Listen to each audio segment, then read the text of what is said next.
Assalamualaikum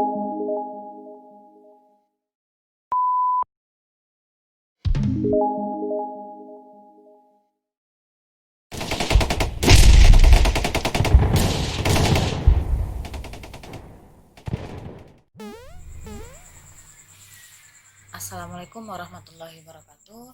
Bertemu lagi dengan saya Aulia Oktavia pada mata kuliah Matematika Terapan 3. Baiklah, pada pertemuan ke-6 kali ini saya akan membahas tentang deret Maclaurin. Sebelumnya telah saya bahas tentang barisan dan deret geometri ya. Nah, sebelum kita ke deret Maclaurin, ada baiknya kita mengenal terlebih dahulu deret pangkat. Apa itu deret pangkat? Jadi misalkan kita punya fungsi fx di sini. Nah, fx ini dapat kita nyatakan ke deret pangkat seperti ini. Nah, A0 tambah A1x tambah A2x kuadrat tambah seterusnya. Nah, jadi di sini kita harus menentukan dulu A0-nya berapa, A1-nya berapa, A2-nya berapa. Jadi misalkan fungsi ini tidak dapat direpresentasikan oleh lebih dari satu deret pangkat. Jadi satu fungsi satu deret pangkat, jadi nggak bisa lebih dari satu ya. Nah, untuk menentukan deret pangkat ini tadi sudah dibilang kita harus cari dulu A0, A1, A2, A3 dan seterusnya. Ini dari mana kita carinya? Yaitu dengan proses turunan ya, turunan atau diferensial yang berulang. Contohnya ini. Jadi misalkan kita punya fungsi sinus x di sini. Nah, sin x ini dapat kita nyatakan dalam deret pangkat seperti ini. Nah, tahapnya gimana? Yang pertama, untuk x sama dengan 0, karena 0 lebih gampang ya. Jadi kita pakai x-nya 0 dulu. Untuk x sama dengan 0, maka sin 0 sama dengan 0 ya. Sin 0 sama dengan 0, sehingga ketika 0-nya kita substitusi di sini 0, x-nya 0, berarti sin 0, 0 sama dengan A0 ditambah ini 0, 0, 0, sehingga A0-nya sama dengan 0. Jadi ini kita telah dapat yang pertama A0-nya sebesar 0. Nah, selanjutnya apa? Tugas kita mencari A1. Dari mana kita dapat A1? Kita coba turunkan si fx-nya ini. Fx. Jadi kalau fx-nya adalah sinus x, maka turunannya apa? Turunan dari sinus adalah kosinus. Nah, kalau fx-nya kita turunkan juga yang sebelah kanannya ini. Jadi turunan dari A0 sama dengan 0. Nah, turunan dari A1x berarti A1 ya. A1 tambah 2A2x ditambah 3A3x pangkat 2 dan seterusnya. Jika kita substitusi x sama dengan 0, berarti cos 0 sama dengan 1, ini 0, dan seterusnya juga 0. Akibatnya diperoleh A1-nya sama dengan 1. Jadi kita udah dapat A0 sama dengan 0, A1 sama dengan 1. Selanjutnya, kita mencari A2 lagi. Untuk mencari A2, kita turunkan juga yang persamaan yang kedua ini, persamaan terakhir. Ketika cos x-nya kita turunkan terhadap x, maka turunan dari cos x adalah min sin x. Nah, kita juga turunkan nih yang ruas sebelah kanan. Turunan dari A1 adalah 0, ditambah turunan dari 2A2x, berarti x-nya hilang ya, habis ya, sisa 2A2. Ditambah ini 6A3x dan seterusnya. Nah, ini ya kira-kira tambah 12A4x kuadrat seterusnya. Nah, setelah itu apa? Kita substitusi kembali x sama dengan 0. Jadi disubstitusi x sama dengan 0, min sin 0 berarti sama dengan 0. Nah, sebelah kanan ini 0 kecuali 2A2. Berarti 2A2 sama dengan 0, akibatnya A2 juga sama dengan 0.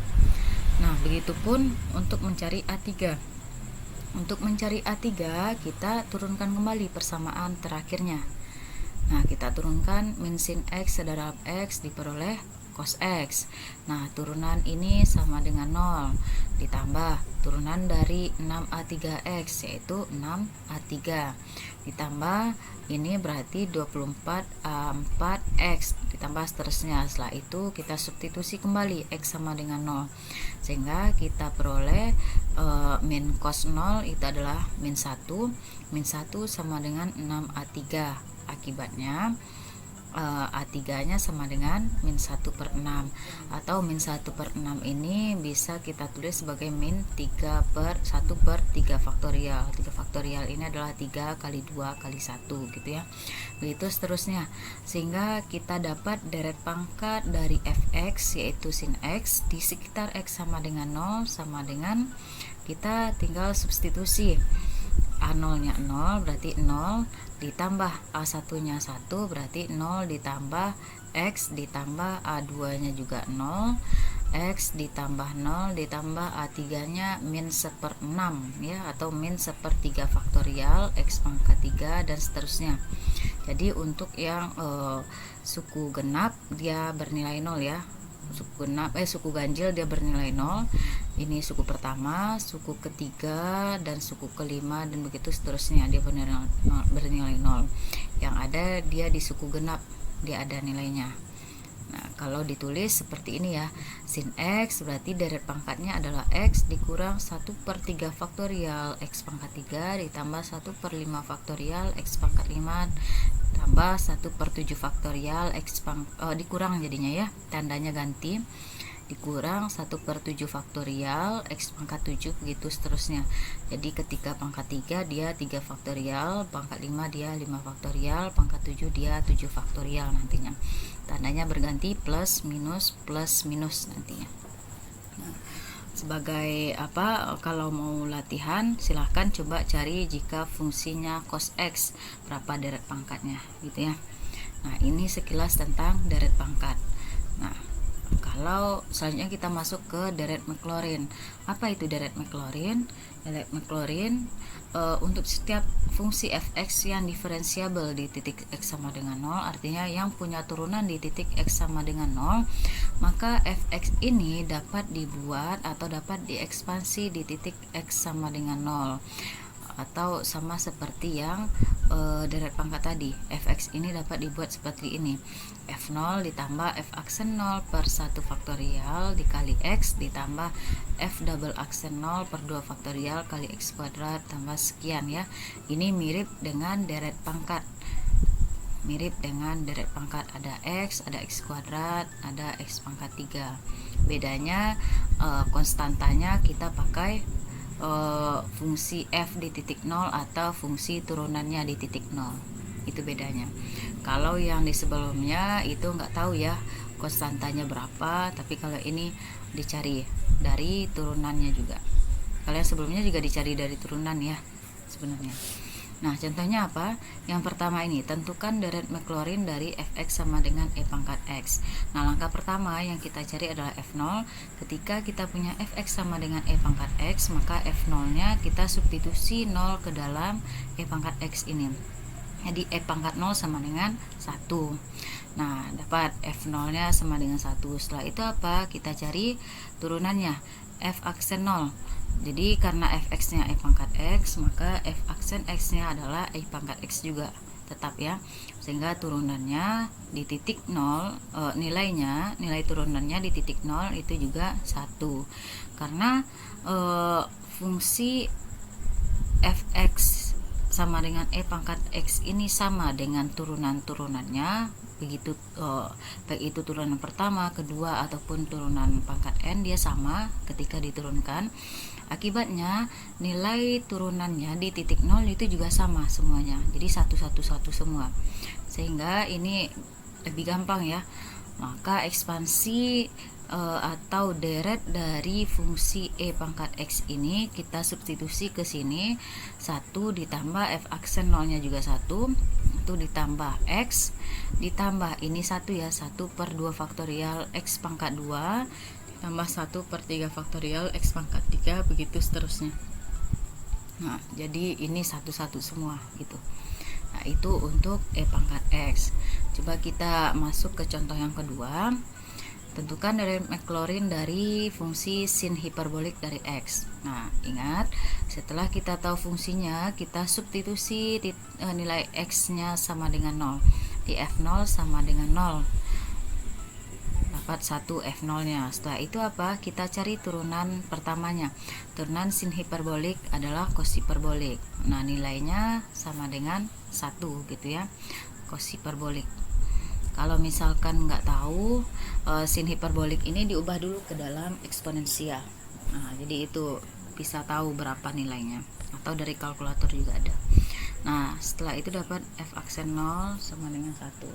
Lanjut, turunan keduanya adalah sin hiperbolik x, maka nilai turunannya adalah 0.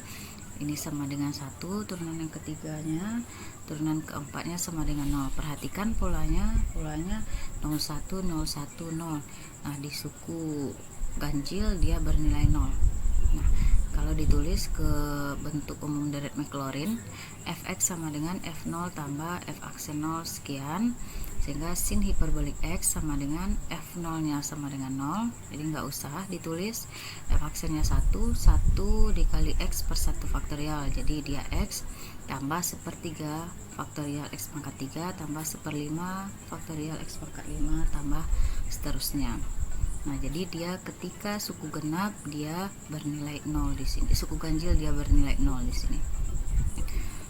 Nah, cukup sekian dulu penjelasan saya tentang deret Maclaurin. Intinya, untuk mencari deret pangkat ataupun deret Maclaurin dari suatu fungsi, kita harus melakukan turunan yang berulang. Ya, jadi minimal kita mencarinya sampai turunan ketiga minimal. Atau kalau belum menemukan polanya, boleh sampai turunan keempat, kelima, atau seterusnya. Jadi untuk mendapatkan konstanta A nya atau nilai F aksen 0 nya nantinya, yang akan kita substitusi ke bentuk umum deret pangkat ataupun deret Maclaurin. Intinya di sana. Dan kita dituntut untuk berhati-hati dalam mensubstitusikan hasil yang telah kita peroleh di sini. Nilai-nilai ini kita harus hati-hati di sini. Jadi cukup sekian dulu penjelasan saya tentang deret pangkat maupun deret Maclaurin. Saya harap semoga ini dapat membantu dalam proses belajarnya. Mohon maaf apabila ada salah dalam pengucapan. Akhir kata, assalamualaikum warahmatullahi wabarakatuh.